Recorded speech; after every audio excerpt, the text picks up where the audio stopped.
3, 2, 1, mark. And it all comes down to this. This is the final video. I know I've said that a few times, but this is the final video for the thing because I realized there's one more that I really needed to get out there, and I have a little bonus hero here on the side, and there's a reason for her. You'll see. Okay.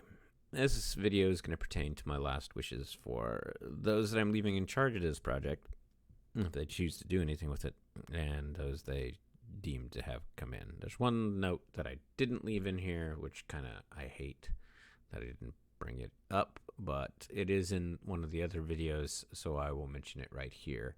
No, I repeat, no less is more costumes. No cleavage shots, no banana hammocks, none of that. I don't have characters that do that, so no.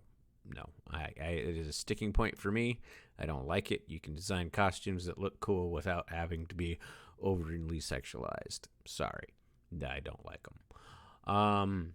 That being said, the rest of it is no Earth stories can be no Earth stories. I'm adamant about that. Everything takes place on Mourn. It makes it special. It makes it unique. And Earth is still there. It can be referenced. It's to the side. There are people from Earth. Yeah, that's fine. But no stories set there. None of these stories were to take place on Earth. Originally, I had it planned kind of to balance between the two, but that's boring. Why do it on Earth when I got this whole world for everybody to explore? It exists in its current state, and that's that. I'm not going to go into any other details. It's just I want my world to be an escape, and if you have Earth there constantly, it kind of doesn't make Mourn special. So Mourn in its own right should be the star. That's why it's called Aspects Mourn, so no Earth stories. No male dominance. This is another sticking point for me. Most of my characters are female. I want it to stay that way. I want them to be the dominant force here. I love Marvel and DC, don't get me wrong. They unfortunately have a lot of female characters that have come up and become strong, but in the shadow of other characters, like Batgirl, who's one of my favorite comic book characters of all time. Or look at, I can't remember her name at the moment, but the Green Lantern from, and see, this is a problem. The Green Lantern from Far Sector, she's amazing. I love the frick out of her. I hope they do more with her. Probably make her. Yeah, she's supposedly supposed to take over as a better detective than Batman. Please let that happen.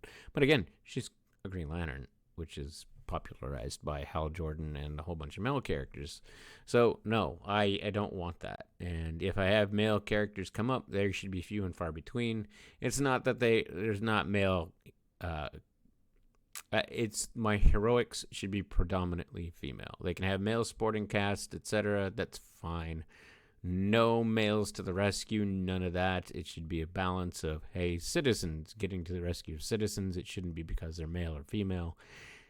I just prefer to have not women in charge per se, but as a balance to Marvel and DC where it was male dominated and still is a bulk of the time, to a female dominated and original concepts come out of the female sector instead of the male sector. Sorry, I'm having a little problem breathing at the moment. That's part and parcel to it. Why I can't do this long term. No heroics into villains. I don't want it. Sorry, I don't want my heroes to become, all of a sudden that's a shock villain. I hate that. I hate it with a passion. No. That it's a shock tactic that DC tried to do at one point. I'll look all the way back to Armageddon when they were supposed to turn Captain Atom villain, but they chickened out and made it Hawk, which was kind of, that was lame. I'm sorry. But it's a cheap tactic to get sales. No, none of that. I don't want my heroes becoming villains. No. You can have villains turn the table, and if a villain turns the table and becomes heroic, they don't go back. I disliked that. I dislike that in Marvel in particular, that they have these great redemption arcs for villains, and then another writer comes along. Nah, I want him as a villain again. It irritates me. And a big example of that is Juggernaut. I would have loved to seen that character turn the table somehow, but they keep throwing him back to the villain side, and I'm like, oh, it's so dumb. Especially when they did this whole Marvel Universe 2, and they had his son, and the son was a member of that era's Avengers and whatnot. That was so cool. But yeah, if you have a villain turn heroic, they have to stay heroic. I just can't stand the other way around. No. No couples to break up. So if I've established a couple in those videos, yeah, don't break them up. Sorry, I want them together. I don't even stress nobody coming in. If somebody hits on them, have that person deck them or do something like that. It's, to me, relationships are important and sacred. I don't want them broken up. No killing / what we call derezzing. I don't want it. Nope. I've done a few. I said there's a few that I would have done, and those are few and far between. I just don't like it. It's a cheap tactic. I liked the writing to the point of in the Death of Superman, but what came after was just so horrible because all of a sudden you're doing it to every single character, and it's still a trope today because in Marvel they're killing Doctor Strange as we speak, and I'm like, oi, why is this a sales tactic? Why? Doctor Strange has been derezed before. I'm just, it's annoying. So I say no derezzing. It goes for villains too. I don't want villains derezed. They gotta get locked down on a prison planet that they're not gonna like. No time travel. This is a biggie. No resetting my continuity. DC Comics, really bad at it. I hated Flashpoint. I'm not gonna lie. I hated the whole New 52. I thought it was horrible.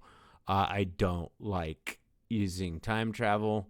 I allow for forward, and that's the reason I have this character here. I allow for forward time jumps, but not for the universe, just for the characters. So, yeah, I don't want it used as a reset vehicle or anything, or to jump ahead so you can have a clean slate. No, none of that. You work within the continuity you have. That is my thing. I know there's this thing of, there's so much backlog. Why would we want people to have to read all that backlog? Because it's there, and find a way for them to read it. To me, it's the readers that were there at the beginning value and cherish those stories that came before. And if they're referenced back, hey, cool. Do some little catch-up things. Release something that's like a catch-up or something like that. Do something like that. But no, I think time travel is a cheap tactic, and I don't like it. I don't want people to go back in time to redo events or anything like that. I hate it. I just don't want it. It's bad. To that point, those are my last wishes. The character I have over to the right is actually is my time traveler. And yes, I know what I just said, but wait till I get through her, please. She's Pandora. Yes, Pandora from Pandora's Box. She can jump forward in time, as I just said, not back. The reason I didn't do a whole story with her is because of her curse. Because I wanted her, she's one example of a character I want to pop up every once in a while, but she can never pop up backward. It always has to be forward. She was cursed by the fates to jump forward in time whenever she made a lasting impact on events. So if she gets started, all of a sudden people start to recognize, hey, it's Pandora. Boop. She moves forward in time. Sometimes it's quite a bit, like a year or two. Sometimes it's only like a week or so, depending on how much of an impact she made. She has the abilities to slow or speed up events on a small scale. In other words, not like some people are going to constantly reference Quicksilver in the Fox movies. No. She's got a smaller scale. She can do like hasten. It's like a hasten spell or a slow spell from Final Fantasy IV. Yeah, it's that small a scale. and it doesn't last for very long. So yeah, she could like a fire hydrant exploding, she can just slow the progress of the explosion so everybody can get out of the way, but after a few moments it's just gonna all over the place. And yeah, that's Chronal Eclipse in a nutshell. She's a character I would have only had pop up every once in a while, and she would quickly run off after she does something so people don't know who she is, etc. But she's made an impression every once in a while that people, hey, Pandora, poof. That's when she has jumped forward. She doesn't like being recognized or anything. She has a costume that she likes to wear, which is kind of cool, which is dark purples.